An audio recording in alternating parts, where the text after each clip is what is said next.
So you might have seen that media and Twitter especially have once again exploded because a leftist has bought a nice house. In this case, it's huge Twitch streamer Hassan Piker in LA, and the thing is, this is the opposite of new. This has happened before with people like Pablo Iglesias here in Spain, Bernie Sanders in the US, Corbyn in the UK. Basically, seems like if you're a leftist and pretty much dedicate your life to advocate for basic rights such as shelter, ironically, you are not supposed to have a home. And basically, this is something that makes me very mad. Also, because I know how it feels to try to have a place and it being very hard to live comfortably. So I'm personally so happy for all of these people that I just named, that they, managed to have a house. I'm really happy for them. And basically the thing is, this is a right-wing talking point, this idea that if you are a leftist, then you're supposed to live in poverty or austerity, and you're not supposed to things such as having a home, and that's considered hypocritical. And the problem is not just that the right has this talking point, which I mean, of course they would. The problem is that a lot of people on the left adopt this ridiculous idea, and then they actually kind of play out this talking point in that they make the left as if we are a poverty cult. And I think this is this is coming from a lot of people who think of politics very much as optics. And if you know me, you know how much I profoundly hate that. And so basically, I'm just gonna tell a little bit of what happened to me personally, and that I think is a very clear example of how we have to go about this, with the goal of making people understand where their interests are, and ultimately with the goal of seeing the oppression that originates from capitalism not as a binary, but as it being on a spectrum. So basically, I personally studied in London, ridiculously expensive place to live in.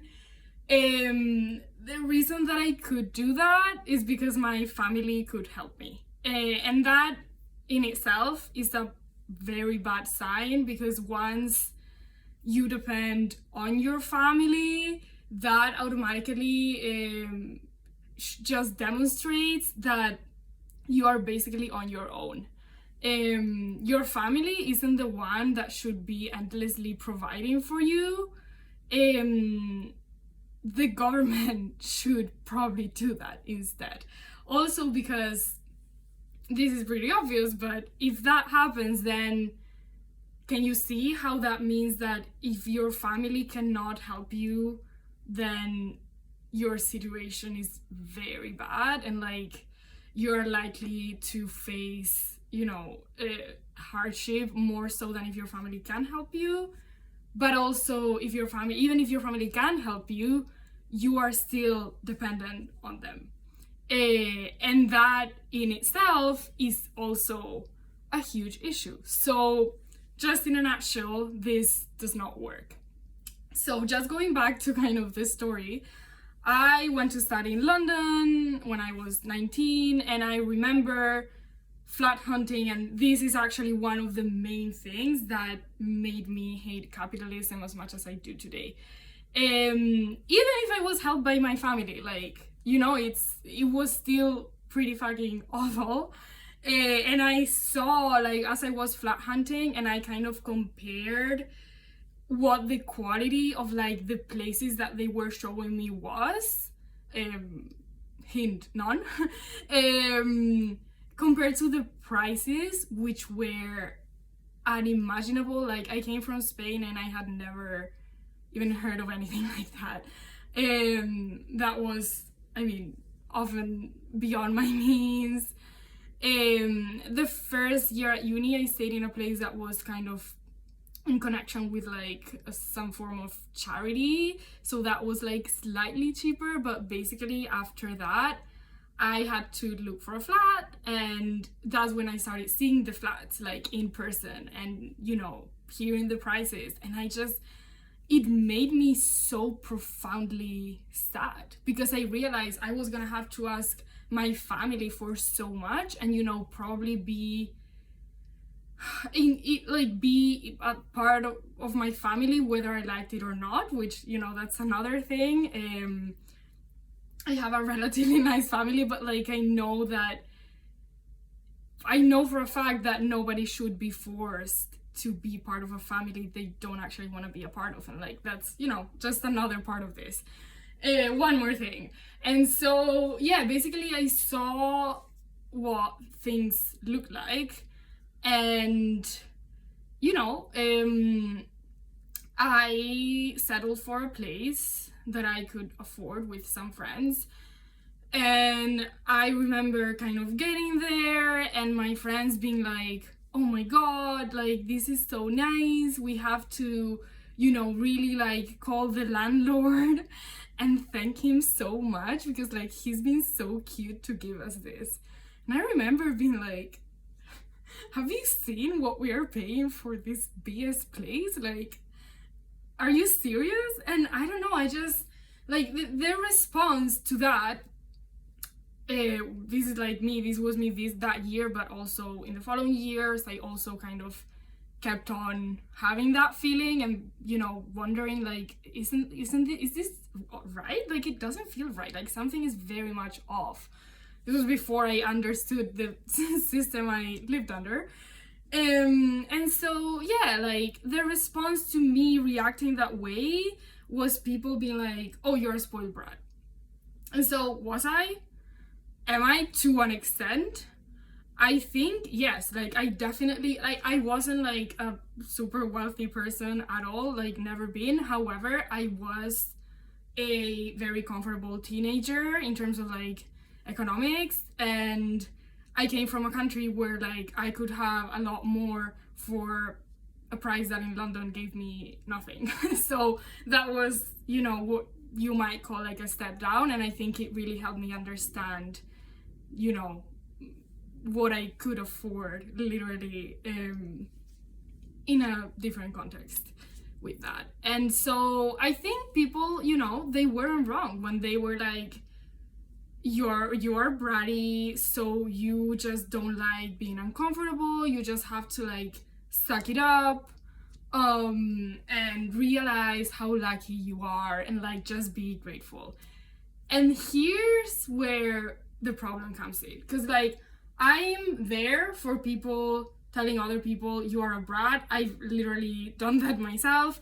When people have done it to me, I've honestly been grateful afterwards, because it really made me realize that I was really short-sighted on many aspects, and, you know, I really needed that, I needed to wake the fuck up. Like, I'm grateful that people told me that. That being said, when you then move into, you know, just be grateful, there's people in, you know, like, you're so fortunate compared to, like, other people, or just suck it up. I think that is very problematic, because here's the thing, as I was saying before, it's already an issue that you have to depend on your family, and it's even a bigger issue that when you literally cannot. But the root of the problem, and even, you know, if you have like a tiny fucking flat or studio or like tiny room, and or like you live with a rat, like I kind of used to, and like in London, and or like, you know, that there's like different levels on a spectrum, but all of those things come from the same root, that is a capitalist system where obviously you are denied a basic right such as shelter.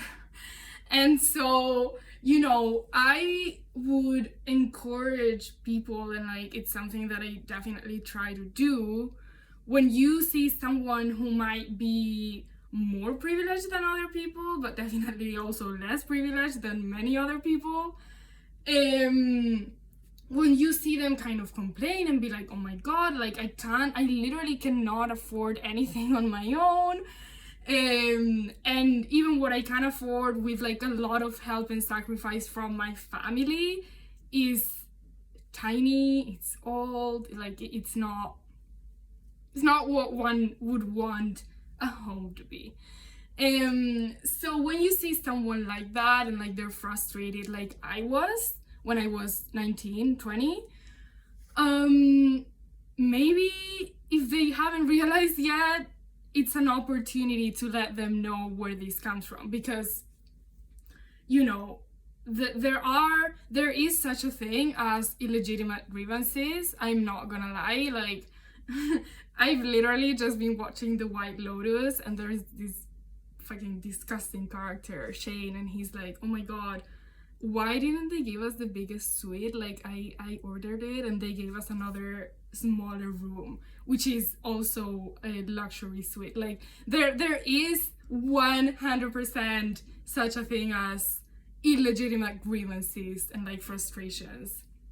And I don't want to get misunderstood. That's not what I mean. Some things are just fucking pathetic, and, you know, we shouldn't baby people that are just being completely ridiculous. That being said, again, it's not black and white. It's not a binary. And these people, like on a certain part of the spectrum, should be encouraged to realize like your problem, which is a legitimate problem, like you are having to depend on a family that maybe you don't want to be in anymore, right? Or maybe you do want to be in it, but you don't want to depend on that. Like that's, you know, that's also a feminist issue, because you know, the women are also like a huge part of the population affected by this dependence, and fundamentally, you know, that is no way to live. Like that is, you're not really free, as people like to say, ironically. And so yeah, I think we have got to really like try to make it clear to people that are frustrated that a lot of their frustrations are legitimate, and that they spring from the same root that is causing the person that is homeless that you maybe see every day when you go out, that is causing maybe your friend who does not have a family that can even help even a little bit, to maybe work way too many jobs and be completely exhausted, or maybe they can't live where they want to live because they literally cannot get out of the house. Maybe it's an abusive house. Do you see what I mean? Like, I think we have to make it clear to the people that are relatively more privileged where their interests lie, and they don't lie with their landlord. They lie, again, with the people that are their equal, or the people that have it even worse, or a lot worse. And so yeah, I mean, you know, I think this might be obvious to some people. Other people are probably gonna, you know, refuse this idea, but I just feel like it is important to see this on the spectrum. And so yeah, like I think this goes along with kind of comparing issues that might appear very different, but that actually spring from the same root. Like when we're talking about unsafe water in Gaza, for example, why not link it to the DuPont contamination, right? Read Dark Waters, by the way. And maybe when we talk about global south debt, why not link it with people in the US being indebted, right? Like they are very like profoundly different situations, and there are like deeply different degrees of oppression. And I want to make it very clear, like I'm not saying it's exactly the same. Like I'm saying it comes from the same root, and if people understand that, they might realize which alliances they should be pursuing.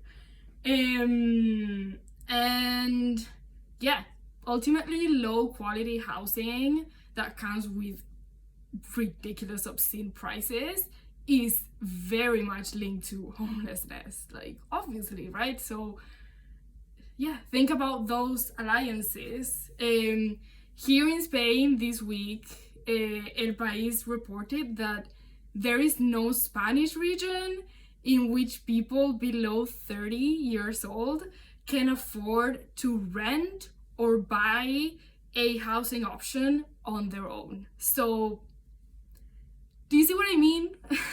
It's kind of sucks. And I think going around telling a bunch of people that they're brats and, you know, just be grateful for how lucky you are, others have it worse, I don't think that's gonna get us anywhere. Maybe let's tell each other or other people who are more privileged that your interest, if you are frustrated about this, align with those people that others are telling you to, you know, compare yourself with and be grateful that you're not them, because you could actually be them very quickly if things go on like this. It's very easy to go down. So yeah, I needed to say that, and I hope I made myself clear, because I know it might be like slippery. I don't want to seem like I'm justifying some attitudes that are disgusting. I completely get that. I'm just saying, you know, things are very often on a spectrum.